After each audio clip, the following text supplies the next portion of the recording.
오늘은 마가복음 1장 1절부터 18절까지 말씀을 가지고 복음, 하나님과 사람의 이야기라는 제목으로 말씀을 나누도록 하겠습니다. 복음이 무엇일까요?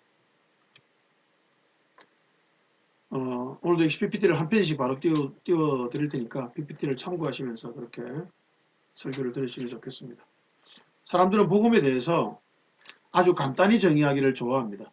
그래서 복음을 설명하는 각종 전도지들이 많이 나와 있습니다. 그 전도지들은 대부분 10분 정도 설명하면 복음에 대해서 설명할 수 있는 것들이죠. 그런데 의문이 생깁니다. 그렇게 해서 과연 복음을 제대로 이해할 수 있을까라는 의문입니다. 짧은 시간 안에 복음을 전하기 위해서 그런 과정도 필요하고 그런 도구가 있다는 사실은 분명히 좋은 일일 것입니다. 그러나 그렇게 복음을 전한다 해도 분명히 알아야 될 사실이 있습니다. 그것이 복음의 전부는 결코 아니라는 사실입니다. 그럼 복음은 무엇일까요? 많은 내용으로 정의될 수 있겠지만 오늘은 마가복음을 통해서 복음에 대해서 우리가 생각해야 될 중요한 부분을 생각해 보도록 하겠습니다. 마가복음의 첫 구절은 복음이 무엇인지를 먼저 선언하고 있습니다. 함께 읽어보겠습니다. 마가복음 1장 1절입니다. 하나님의 아들 예수 그리스도의 복음의 시작은 이러하다. 복음에서 가장 중요한 개념이 나오죠. 복음은 하나님의 아들 예수 그리스도의 이야기라는 점입니다. 마가복음을 통해서 제가 발견한 복음의 중요한 속성이 있습니다. 그것은 이야기라는 것입니다. 누구의 이야기죠? 예수 그리스도의 이야기입니다. 그런데 예수 그리스도는 어떤 존재입니까? 그는 하나님의 아들입니다. 동시에 사람의 아들이기도 합니다. 참 이상한 것은 하나님의 아들 예수 그리스도의 복음의 시작을 마가복음이 선언하고 있는데요. 그 바로 다음 구절을 보면요. 2절부터 보면 예수 그리스도의 이야기를 하지 않고요. 침례 요한을 이야기합니다. 이상하죠? 왜 예수님의 이야기만을 기록하지 않고 하나님의 아들 예수 그리스도의 복음의 시작은 이러하다라고 말하고 침례 요한의 이야기를 먼저 기록했을까요? 그리고 나서 그 뒤에 예수님 이야기가 잠시 나오고 나서 예수님 이야기만 또 나온 것이 아니라 다른 사람의 이야기도 나옵니다. 마가복음 1장 18절에서 20절입니다. 함께 읽습니다. 그들은 곧 그물을 버리고 예수를 따라갔다. 예수께서 조금 더 가시다가 세베대의 아들 야고보와 그의 동생 요한이 배에서 그물 깁는 것을 보시고 곧바로 그들을 부르셨다. 그들은 아버지 세베대를 일꾼들과 함께 배에 남겨두고 곧 예수를 따라갔다. 예수님이 제자들을 부르신 이야기가 나오는 것입니다. 복음서 전체에는 예수님 이야기도 나오지만 제자들의 이야기도 나옵니다. 복음은 분명 예수 그리스도의 이야기인데 왜 사람의 이야기가 나올까요? 굉장히 중요한 이유가 있습니다. 복음은 예수 그리스도만의 이야기이거나 하나님만의 이야기가 아니라 사람의 이야기이기도 하기 때문입니다.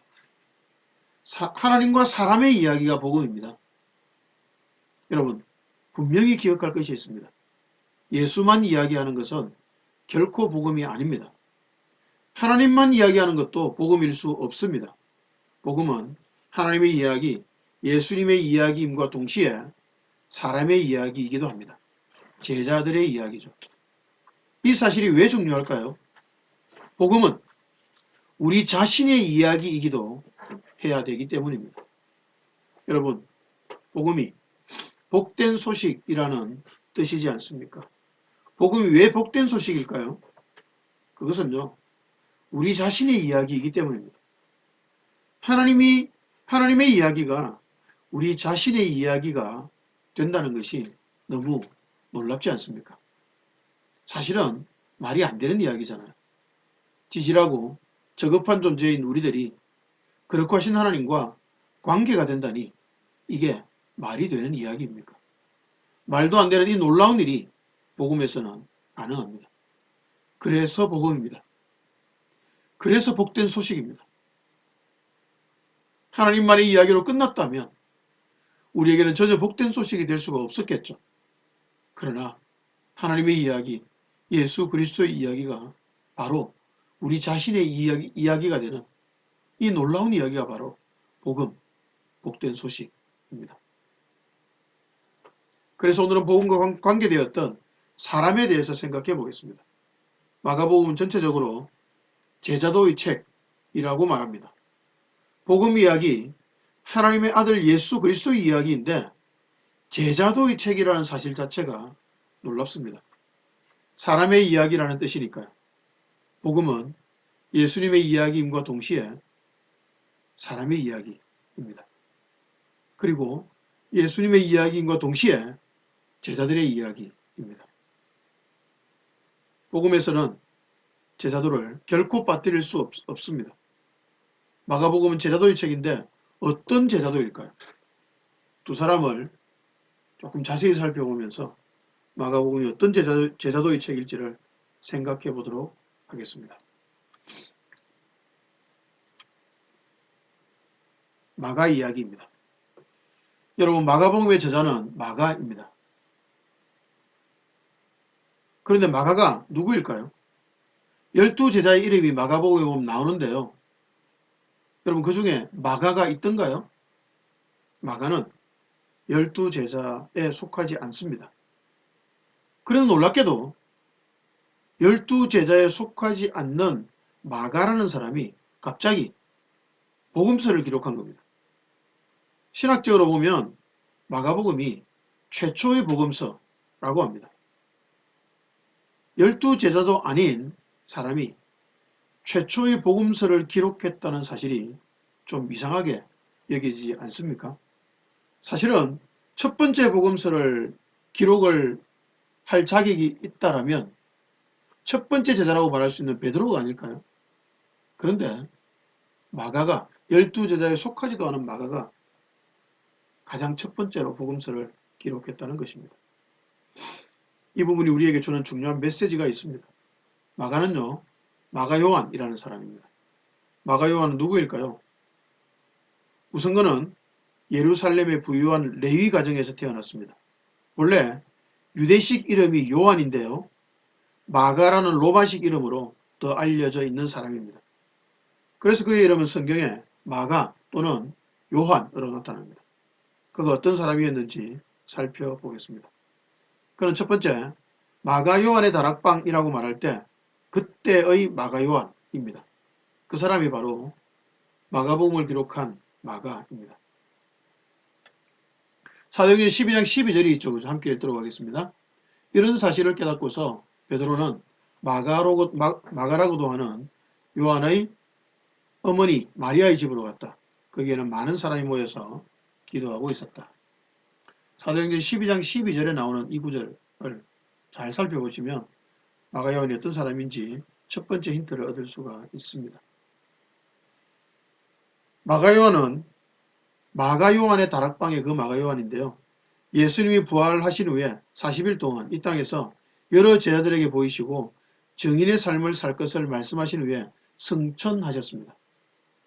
그때 사명을 받은 제자들이 모여서 기도했던 곳, 그래서 성령이 임했던 곳이 바로 마가 요한의 다락방이었습니다. 마가 요한의 어머니인 마리아는 사도행전 12장 12절에 단 한 번 언급되는 사람이지만 손님 접대를 꺼려하지 않았고 그리스도인의 모임에 자신의 집을 제공할 정도로 신실한 그리스도인이었던 것으로 보입니다. 마가 요한은 신실한 그리스도인인 어머니 마리아의 아들이었습니다. 두 번째, 이 마가 요한의 특징을 나타낼 수 있는 사건이 하나 나오는데요. 그 사건이 헛이불 사건입니다. 마가복음의 저자인 마가 요한은 마가복음 안에서 자신에 대해서 기록하고 있습니다. 이 헛이불 사건은 자기 자신에 대해서 마가가 기록한 내용입니다. 함께 읽겠습니다. 제자들은 모두 예수를 버리고 달아났다. 그런데 어떤 젊은이가 맨몸에 헛이불을 두르고 예수를 따라가고 있었다. 그들이 그를 잡으려고 하니 그는 헛이불을 버리고 맨몸으로 달아났다. 여기에 등장하는 이 젊은이가 누구일까요? 바로 마가 요한, 자신이었습니다. 마가 요한의 어머니의 집인 다락방에서 최후의 만찬이 있었습니다. 그곳에서 주님께서 제자들과 최후의 식사를 하시고 나서 자기 어머니가 예수님을 어떻게 섬기는지를 보았고요. 자신도 예수님의 권위 있는 가르침을 거기에서 들으면서 깊은 존경심이 일어났을 것입니다. 그날 밤에 마가의 집 밖에서 소란이 벌어졌습니다. 예수님이 붙잡히신 것이었습니다. 그에 대한 기록을 남긴 것이 바로 이 혼리불 사건이었습니다. 그는 붙잡혀가는 예수님을 보고 용감하게 뛰쳐나갔습니다. 그런데 막상 뛰쳐나가보니 자신이 감당할 수준이 아니었던 거죠. 자신마저 잡히려는 위급한 상황이 되고 말았습니다. 그렇게 되자마자 그는 금세 도망치고 말았습니다. 그냥 도망친 게 아니고 자신을 두르고 있던 알몸 위에 두르고 있던 그 혼이불, 얇은 이불을 버리고 빨가벗고 도망쳐 버렸습니다. 얼마나 무서웠으면 빨가벗고 도망쳐 버렸을까요? 여러분, 마가는 이 사건을 왜 굳이 기록하고 있을까요? 기록 안 해도 되잖아요. 기록 안 하면 아무도 모르잖아요. 근데 마가는 굳이 이 사건을 기록하고 있습니다. 왜냐하면 마가는 자신의 삶에서 이 사건을 결코 잊을 수가 없었기 때문이었을 것입니다. 아니, 잊지 않으려고 결심을 했을지도 모르겠습니다. 자신이 얼마나 찌질한 인간인지를 가장 적나라하게 보여주는 혼리불 사건을 그는 결코 잊지 않았을 뿐 아니라 성경의 기록으로 남기기까지 했습니다. 마가는 비급했고 찌질했고 자신을 지키기 위해 주님을 버리고 알몸으로 도망쳤던 사람이었습니다.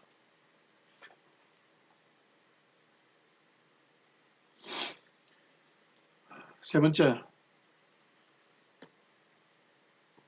마가의 특징은 바나바의 조카라는 사실입니다.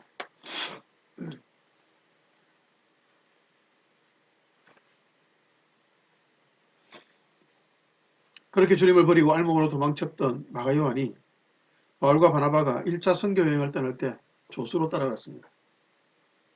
자신의 과거가 있지만 자신의 집에서 그리스도인들의 모임이 이루어졌고 예배 처소가 되었고 그곳에서 오순절 성령 사건을 체험했습니다. 마가도 성령의 충만을 경험했겠죠. 게다가 그의 삼촌이 바나바였고 마가 그는 젊고 열정적인 그리스도인이었을 것이기 때문에 자연스럽게 선교 여행의 조수로 따라간 것 같습니다. 그런데 얼마 지나지 않아서 마가 요한은 바울과 바나바와 헤어져서 예루살렘으로 돌아갔습니다. 사도행전 13장 13절 함께 읽겠습니다. 바울과 그 일행은 바보에서 배를 타고 밤빌리아에 있는 버가로 건너갔다. 그런데 요한은 그들과 헤어져서 예루살렘으로 돌아갔다. 여기서 그냥 그들과 헤어져서 라고 기록하고 있지만 나중에 그 이유가 나옵니다. 바울과 바나바가 다시 선교 여행을 떠날 때는 바나바는 마가를 데리고 가자고 했고 바울은 강하게 반대했습니다. 사도행전 15장 37절에서 39절입니다. 함께 읽겠습니다. 그런데 바나바는 마가라는 요한도 데리고 가려고 하였다. 그러나 바울은 밤빌리아에서 자기들을 버리고 함께 일하러 가지 않은 그 사람을 데리고 가는 것을 좋게 여기지 않았다. 그래서 그들은 심하게 다툰 끝에 서로 갈라서고 말았다. 바나바는 마가를 데리고 배를 타고 키프로스로 떠나갔다. 마가에 대한 바울의 평가는요, 자기들을 버리고 함께 일하러 가지 않은 사람이었습니다. 그래서 절대로 마가와는 함께 가지 못하겠다고 말을 했습니다. 근데 바나바는 끝까지 자기 조카인 마가를 데려가야 되겠다고 주장했습니다. 결국 마가 때문에 바나바와 바울은 헤어져서 따로 선교 여행을 떠나고 말았습니다. 신실한 동역자인 바울과 바나바를 헤어지게 만든 장본인이 바로 마가였던 것입니다. 그렇다면 마가는 왜 그때 예루살렘으로 돌아갔을까요? 아마 마가는 어머니의 영향으로 그리고 자신의 집이 예배 처소였기 때문에 자연스럽게 신앙이 생겼을 것입니다. 그리고 외삼촌을 따라서 선교 여행에 조수로 참여하는 영광을 누렸습니다. 그런데 그는 유대에서 저명한 집안의 부잣집 아들이었습니다. 고생을 별로 해보지 않았겠죠. 당시 선교 여행은 힘들었습니다. 지금도 선교사들은 엄청난 고생을 하고 있잖아요. 근데 그때 당시에 교통수단도 여의치 않은 그때 당시에 선교 여행을 한다는 것은 엄청나게 힘든 일이었습니다. 거의 대부분 걸어서 여행을 해야 됐을 거고요. 가는 곳마다 환영은 거의 없었을 거고요.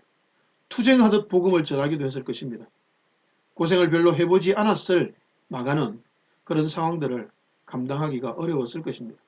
그래서 그는 바울과 바나바를 떠날 수밖에 없었다고 짐작해 볼 수 있을 것 같습니다. 그런데 여러분, 마가는요, 졸지에 바울과 바나바를 헤어지게 만든 나쁜 사람이 되고 말았습니다.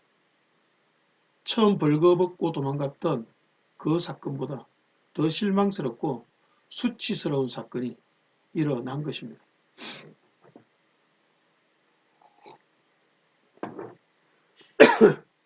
그런데 이상하죠. 뭐가 이상하냐면 이 정도 되면 마가는 선교여행을 안 가는 게 맞지 않겠습니까? 나 때문에 그 위대한 두 사람, 너무나 훌륭한 그 두 사람이 갈라졌단 말이에요. 싸우고 헤어진 거예요. 자기 때문에. 그럼 보통 사람 같으면 빠지지 않겠습니까? 됐다고 내가 안 가겠다고. 그렇게 말하고 바울과 바나바가 잘 사회갈 수 있도록 물러서는 게 맞지 않겠습니까? 근데 마가는요, 물러서지 않았습니다. 두 사람의 싸움을 보면서도 자신이 선교여행을 안 가겠다고 말하지 않은 거예요. 자신이 안 가면 조용히 일은 끝나고 마가 자신도 선교여행 가서 고생 안 해도 되는 것이니까 서로에게 좋은 일이 아닐까요? 그런데 마가는 그러지 않았습니다. 왜 그럴까요? 그게 네 번째입니다. 안 가겠다고 말하지 않은 마가입니다. 왜 마가는요, 선교여행 따라가는 걸 포기하지 않았을까요? 자기 때문에 외삼촌 바나바와 위대한 전도자 바울이 싸우고 갈라지는 것을 보면서도 왜 마가는 선교여행 가지 않겠다고 말하지 않았을까요? 도대체 왜 그랬을까요?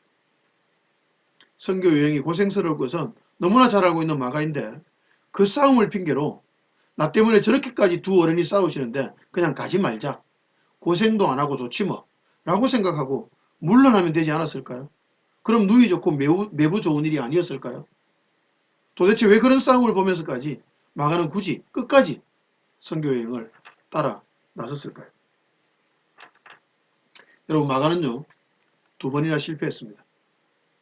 혼리부를 버리고 주님도 버리고 벌거벗은 채로 도망쳤던 찌질하고 비겁했던 그 실패와 호기롭게 선교여행의 조수로 따라 나섰다가 너무 힘들어서 도망쳤던 그 실패를 통해서 마가는 자신이 얼마나 찌질한 사람인지를 너무 분명하게 깨달았을 것입니다. 그런데 그렇게 예루살렘으로 돌아가서 살면서 자신의 쓰라린 실패를 돌아와 보았을 것 같습니다.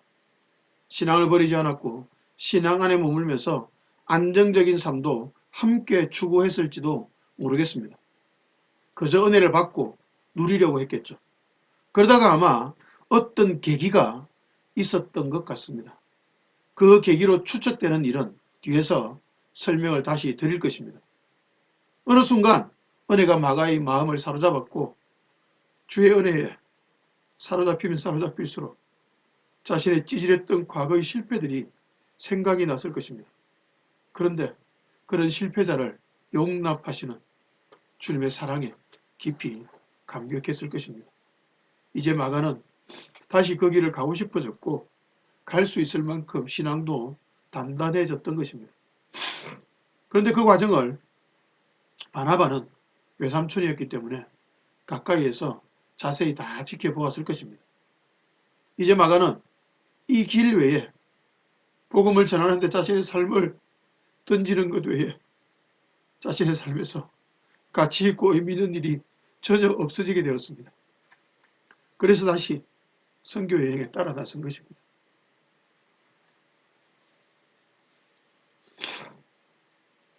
바울의 성격을 어느 정도 알고 있었을 테니까 바울이 반대할 것은 짐작을 했을 것입니다.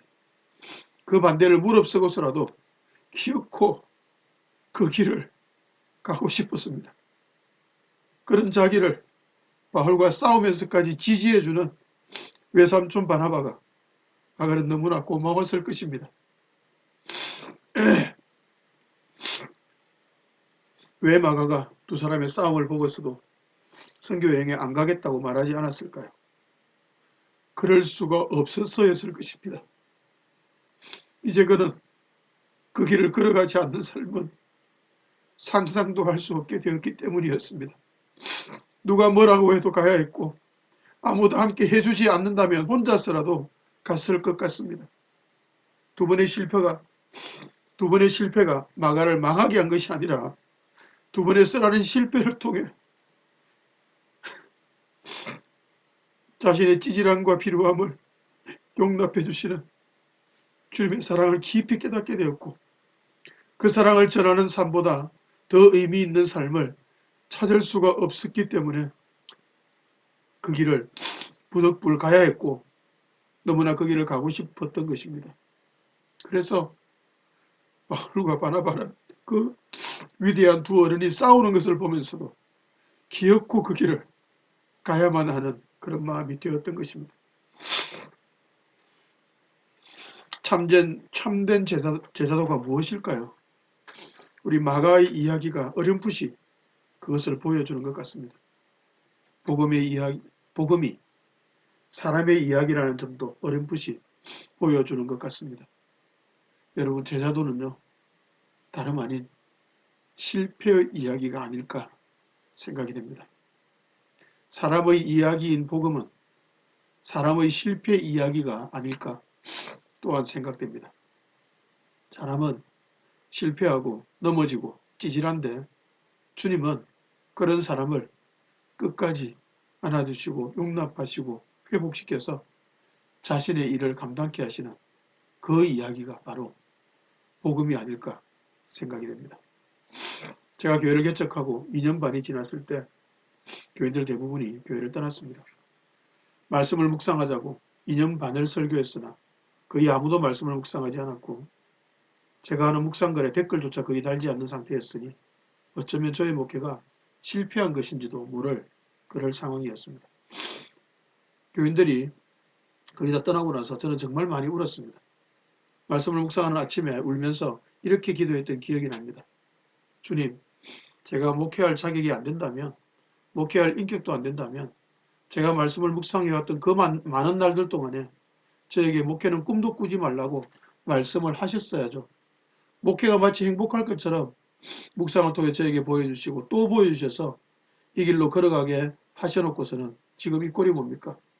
주님, 저를 속이셨죠. 라고 주님께 항변했던 기억이 납니다. 그리고 그 다음에 이렇게 기도인지 탄식인지 모를 소리를 이어서 했던 기억이 납니다. 뭐라고 했냐 하면 주님, 그런데 이제 이 길이 얼마나 소중하고 귀중하고 가치 있고 복된 일인지를 깊이 맛보고 느끼게 하시고 나서 이런 일을 겪게 하시네요. 이젠 돌아서서 다른 길로 갈 수도 없네요. 주님 참 잔인하시네요. 라고 기도했던 기억이 납니다. 저는 교회가 거의 없어질 뻔한 그런 경험을 했지만 떠난 교인들이 원망스럽지 않았습니다. 그리고 목회를 포기할 마음도 없었습니다. 말씀을 읽고 묵상하고 묵상을 통해 만난 하나님을 나누고 설교하고 가르치고 그래서 사람들이 말씀의 사람이 되도록 돕는 이 일보다 더 소중하고 더 가치 있는 일을 이제는 알지 못하기 때문이었습니다. 게다가 저는 과거의 저 자신의 찌질함을 너무나 잘 압니다. 저의 삶이 너무 찌질하고 비루해서 말씀을 붙들고 살아갈 수 있다는 사실만으로도 저는 그저 감사할 따름입니다. 놀랍게도 말씀을 생명으로 붙들고 살아가고 있었기 때문에 교인들이 거의 다 떠나서 교회가 없어질지도 모를 그럴 상황임에도 마음 한쪽 구석에서는 행복함도 떠나지 않았습니다. 교회는 없어질지 몰라도 사람들이 교회에 아무도 남지 않을지 몰라도 주님은 저를 여전히 사랑하시고 저의 찌질함에서 저는 건짐을 받았고 지금도 여전히 찌질함에서 건짐을 받고 있으니 무엇보다 말씀을 통해 주의 은혜를 지금도 여전히 누려가고 있으니 저는 너무 아픈 그런 상황 속에서 여전히 사라지지 않는 행복이 한쪽 마음에서는 누려지고 있었던 것입니다. 그래서 저는 죽어도 이 길을 가야 하고 죽어도 이 길을 너무나 가고 싶은 그런 상태가 되었던 것입니다. 아마 마가 요한도 이런 비슷한 마음이지 않았을까 하고 짐작을 해봅니다. 마가 이야기 5번째, 동력자가 되다입니다. 이런 마가는 결국 어떤 사람이 되었을까요? 디모데후서 4장 11절 함께 읽습니다. 누가만 나와 함께 있습니다. 그대가 올 때에 마가를 데리고 오십시오. 그 사람은 나의 일에 요긴한 사람입니다. 바울이 마지막으로 쓴 서신으로 생각되는 서신이 디모데후서입니다. 거기에서 바울이 마가 요한에 대해서 언급합니다. 자신의 죽음이 임박한 것을 알고 바울은 마가 요한을 부릅니다. 그리고 마가가 자신의 일에 요긴한 사람이라고 평가합니다. 쉬운 성경에서는 그대가 올 때 마가도 데려왔으면 좋겠습니다. 지금 그의 도움이 필요합니다. 라고 번역했습니다.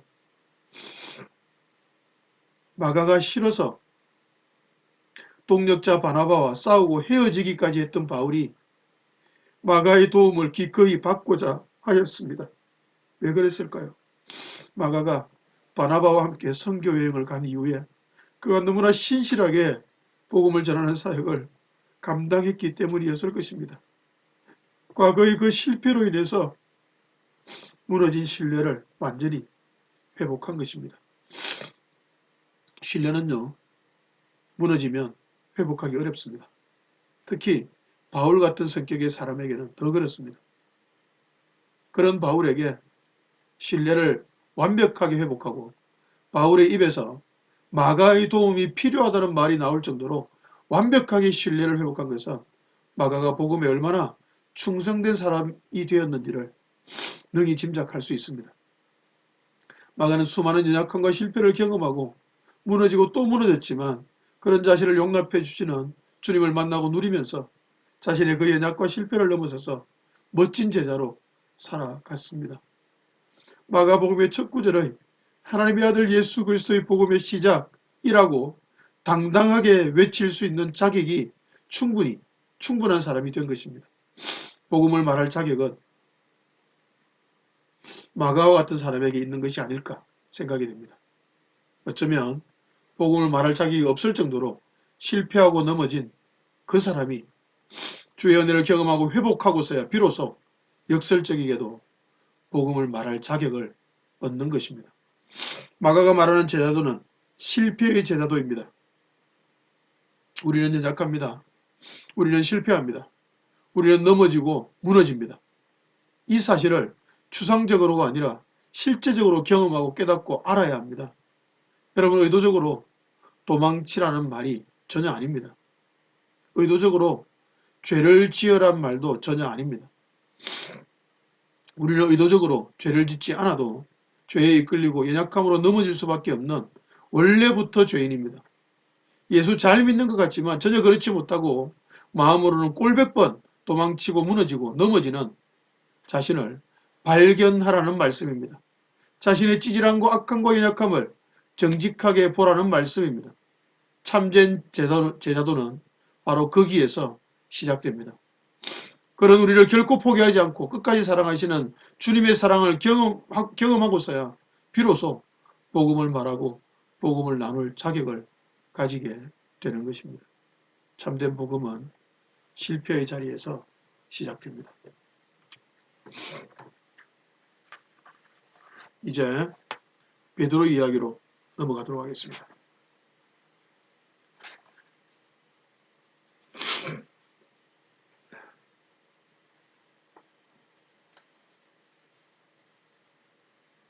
오늘 본문에는 그리고 마가복음에는 마가복음이나 복음서에도 어디에도 베드로라는 이름은 등장하지 않는 것 같습니다. 근데 왜 갑자기 베드로 이야기를 드리려고 하는 것일까요? 마가복음 안에는 베드로 이야기가 나오지만 오늘 본문에는 베드로 이야기가 나오지 않고요. 이 마가복음을 베드로가 쓴 것도 아닙니다. 근데 베드로 이야기가 나오는 이유가 있습니다. 사실 베드로는 마가복음과 밀접한 관계가 있습니다. 어떤 면에서 관계가 있는지를 생각해 보는 것이 마가복음을 이해하는 데 굉장히 중요하기 때문에 이 부분을 언급하고 말씀을 마무리하려고 합니다.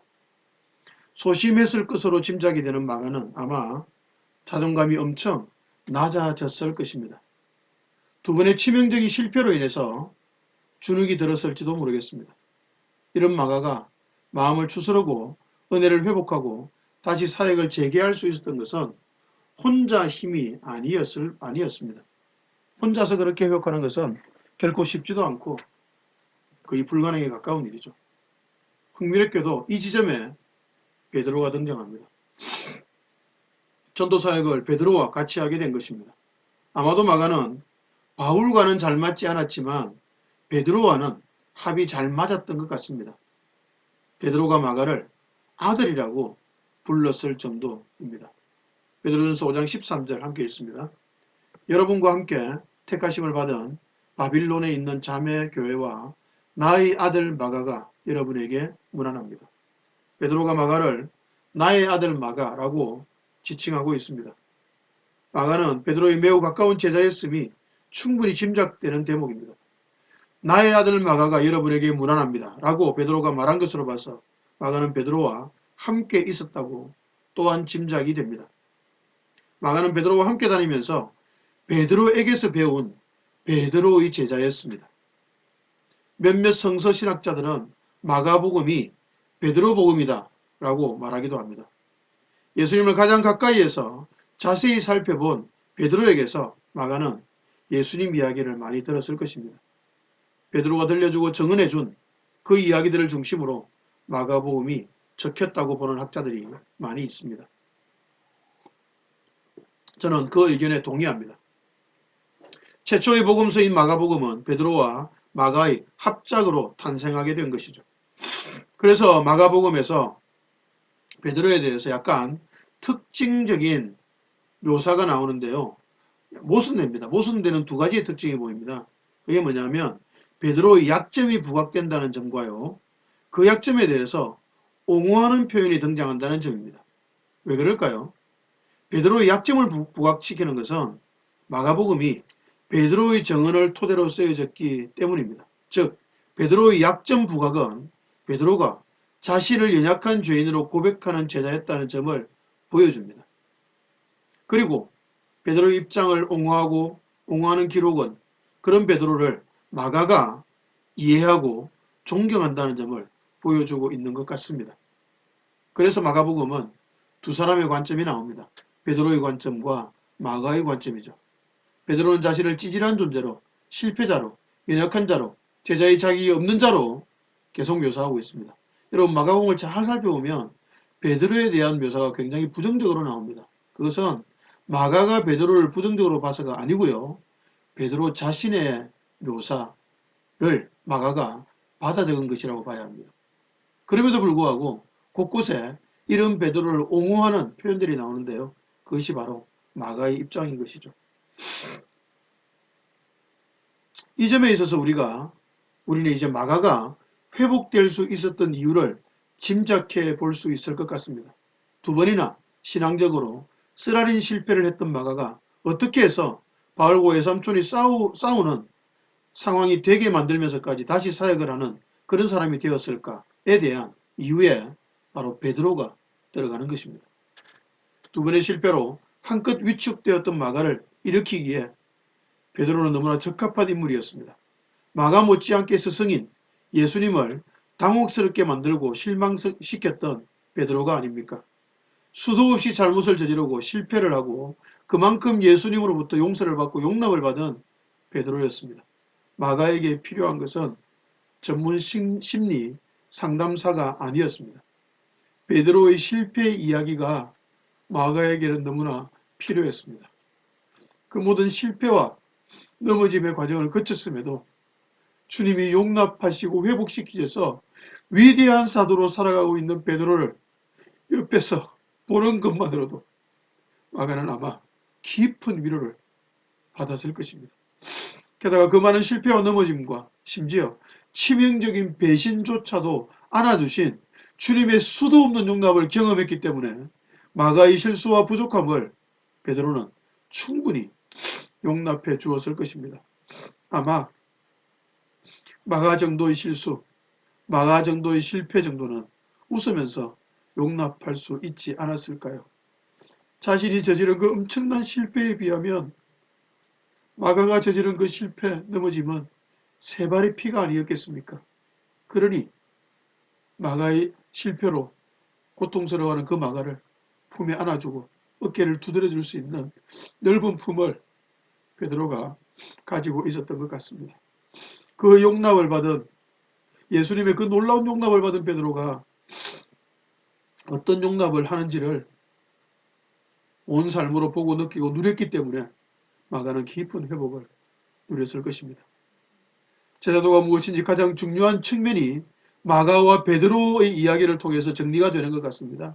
실패하고 넘어지고 무너지고 좌절하는 연약한 우리를 용납하고 또 용서해 주시는 주님의 사랑을 누려가는 것이 제자도의 본질입니다.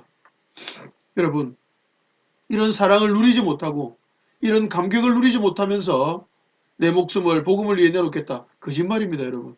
그럴 수 없습니다. 여러분 목숨을 복음을 위해서 내놓지 않아도 괜찮습니다. 주님은 그것을 요구하지 않으십니다. 주님은 그저 우리 자신이 얼마나 지질한 자요, 얼마나 실패자요, 얼마나 넘어지는 자인지 깨달으라고 말씀하십니다. 그것을 깨닫고 한없이 우리를 용납하시고 수용해 주시는 주님의 사랑을 누리라고 말씀하십니다. 그것이 제자도입니다. 그것을 누릴 때, 때가 되면 누가 시키지 않아도 강요하지 않아도 우리는 우리의 목숨을 복음을 위해서 걸 수 있게 되는 것입니다. 만약 자신이 잘한다고 생각하고 잘났다고 생각한다면 그만큼은 아니어도 그저 제법 괜찮은 사람이라고 생각이 된다면 그것은 제자도와 상관이 없는 삶이 됩니다. 지금 나는 잘하고 있구나 싶다면 어쩌면 제자도와 상관이 없어지고 있는 것이구나 라고 생각해도 틀리지 않다라고 생각됩니다. 여러분, 우리는 여전히 연약합니다. 강해질 필요가 없습니다. 연약하고 부족하고 잘 넘어지는 존재여서 우리는 주님이 너무나 필요합니다. 우리 자신의 연약을 깊이 깨닫고 절감하고 좌절하고 절망하기도 하지만 그런 우리를 끝없이 용납하시고 용서하시는 주님의 사랑을 누려가는 것만이 참된 제자의 길입니다. 그 과정을 겪은 적이 없다면 그는 결코 제자가 아니고 제자가 될 수도 없을 것입니다. 수많은 성경 공부를 하는 것만으로 제자가 될 수 없습니다. 자신이 얼마나 실패하는지, 얼마나 찌질한 인간인지를 스스로 깊이 깨닫고 주의 은혜를 갈망하는 좌절하고 무너진 상태에서 주께서 우리 자신을 용납하고 용서해 주시는 그 놀라운 용서를 경험한 사람만이 제자일 수가 있는 것입니다. 제자도는 실패자에게 주어지는 은혜입니다. 다시 한번 말씀드립니다. 제자도는 실패자에게 주어지는 은혜입니다. 결론을 내리겠습니다. 우리는 복음을 읽고 듣고 묵상합니다. 그런데 복음은 이론이 아닙니다. 예수님의 이야기만, 하나님의 이야기만이 복음이 아닙니다. 복음은 하나님과 사람이 어떻게 관계를 맺느냐의 이야기입니다. 예수님이 나와 어떤 관계가 있느냐의 이야기입니다. 그 관계는 언제나 한 가지입니다. 나의 실패와 주님의 용서와 용납입니다. 그래서 복음이란 하나님의 이야기인 동시에 예수님의 이야기인 동시에 사람의 이야기이기도 한 것입니다. 그래서 복음을 설명하는데 성경 66권이라는 어마어마한 양의 내용이 필요한 것입니다. 이야기이기 때문입니다. 하나님의 이야기, 사람의 이야기, 예수님의 이야기, 그리고 사람의 이야기가 범벅이 되고 어우러져서 복음을 이루기 때문입니다. 주님이 전하신 복음이 특징이 있습니다.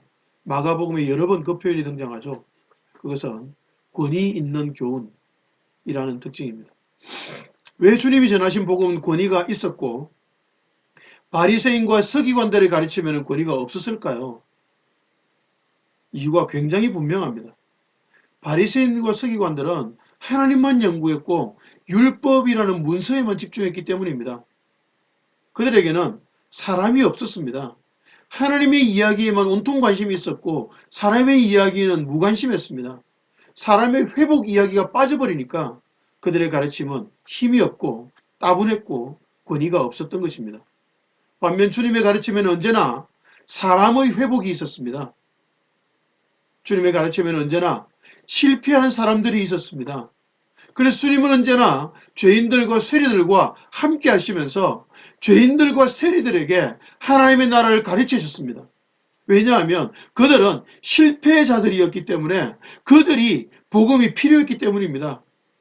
그들에게 전해진 하나님의 나라는 당연히 권위 있는 새 교훈이 되어서 그들을 변화시킬 수가 있었습니다. 죄인인 그들이 용납받는 놀라운 경험을 하면서 그들의 삶의 이야기가 복음의 일부가 되기 시작했던 것입니다. 여러분, 우리는 복음을 읽고 묵상합니다. 66권 성경이라는 복음입니다. 이 복음을 어떻게 읽고 어떻게 묵상해야 될까요? 하나님 이야기만을 읽어서는 안 됩니다. 사람의 이야기도 읽어내어야만 합니다. 그리고 우리 자신의 이야기, 나 자신의 이야기와 연결 지어야만 합니다. 그래야만 복음이 복음다워집니다. 오늘 묵상한 말씀이 나의 삶에 어떤 연결이 되는지를 묵상해야 합니다. 나의 실패한 부분은 무엇인지 깊이 깨닫고 주님은 그렇게 실패한 나를 책망해서 무너뜨리시는 분이 아니라 용납하시고 용서하시고 품어주시고 회복시키시는 사랑의 주님이심을 알아가야만 합니다. 그것이 바로 복음입니다. 그래야 우리는 복음의 사람이 될 수 있습니다. 그런 시간을 제법 오랫동안 보내고 나서야 우리는 그 사랑을 전하는 사람이 될 수 있습니다. 조급하지 마시기 바랍니다. 조급하게 뭔가를 해야 되겠다는 생각을 안 하셔도 괜찮습니다.